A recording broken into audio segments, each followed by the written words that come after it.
sur ce nouveau format que je vais appeler 1 minute INCI. Alors c'est un petit format, je voudrais faire des petites vidéos qui parlent un à un des ingrédients INCI, donc leur nom INCI, leur nom normal, leurs propriétés, leur mode d'utilisation et bien sûr l'aspect éthique. Alors l'aspect éthique bien sûr à mettre quand même entre guillemets parce qu'un même ingrédient peut être cultivé ou travaillé ou manié de façon éthique ou non.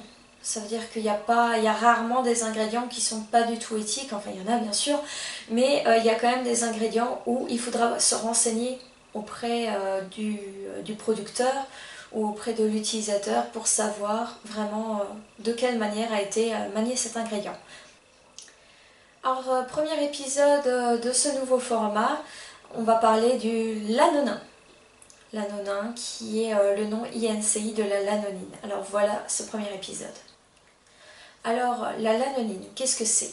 La lanonine, elle est aussi appelée cire de laine. Elle est aussi appelée graisse de laine. Donc effectivement, c'est une cire, une graisse qu'on trouve sur la laine des moutons. Et son but à la base, c'est d'imperméabiliser le mouton. Donc c'est un produit bien sûr issu de l'industrie animale. C'est un produit qui va être purifié et raffiné afin de pouvoir servir à différents usages.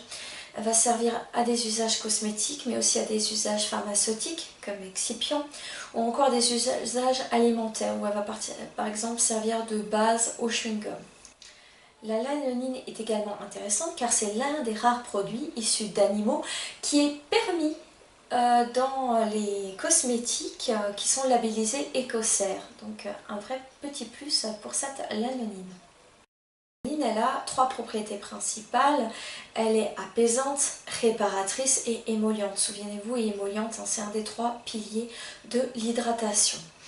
Alors ces qualités font qu'elle est super utilisée surtout dans le cadre de la grossesse et de l'allaitement parce que c'est un ingrédient qui est toléré par ce public et qui répond aux besoins d'apaisement et de réparation de la peau principalement au niveau des mamelons.